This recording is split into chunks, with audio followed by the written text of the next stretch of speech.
Hi, my name is Danikae Doetsch, and today I want to talk to you about organ donation.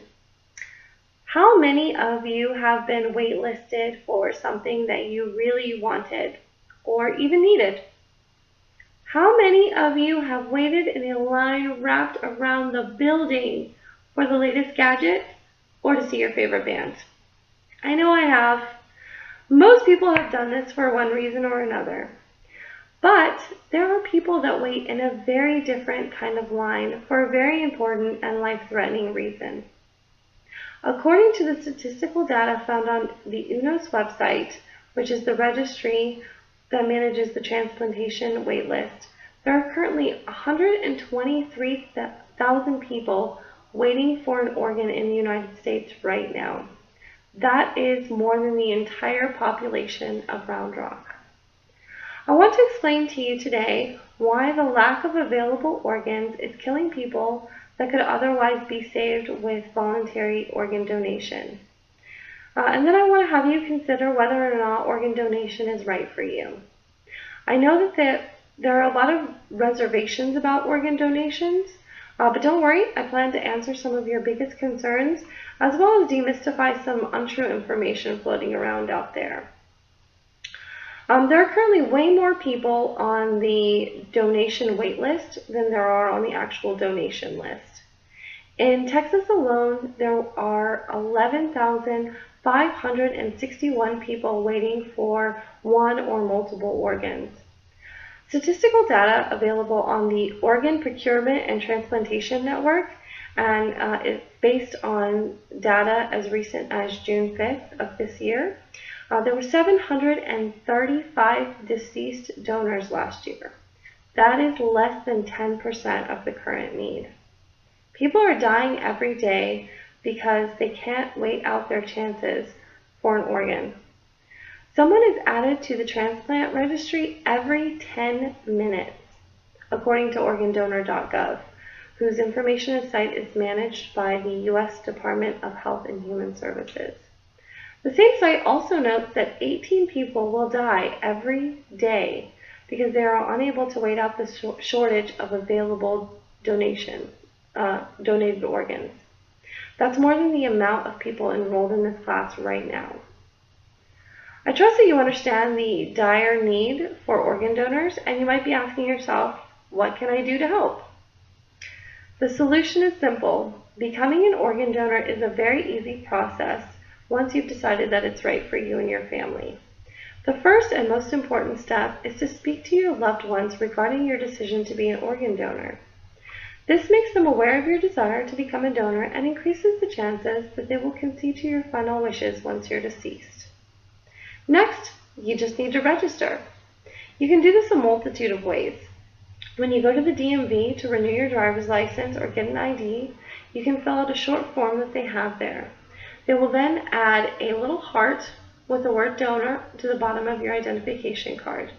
You can also do this online by going to texas.gov to renew your driver's license. You can still register even without going through the DMV. You can go to donatelifetexas.org and click the Register Now link. It will take you to a page where you fill out your information, verify that you're not a robot, and they will send you a confirmation email. If everyone in Austin chose to be a donor, there would be enough available organs to make the entire world's waitlist non-existent. And you could potentially save many lives. ABC reported last month in a local Missouri News article that donors have the potential to improve anywhere between 8 and 80 different lives. That is if you consider organ, tissue, and corneal donation.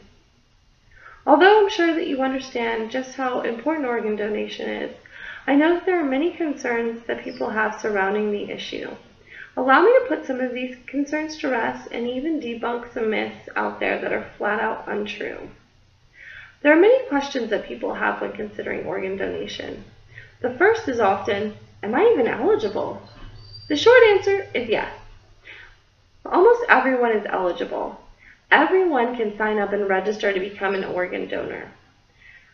Once you've been deceased, the transplantation team will examine and analyze your organs to decide if they are viable or not. Even if one or more organs is not viable, there's a likely chance that something will be viable to save somebody's life. And age is just a number when it comes to donating. The youngest donors are under the age of 1, and the older donors can be over 65. Of course, to become a donor, you must have parental consent under the age of 18.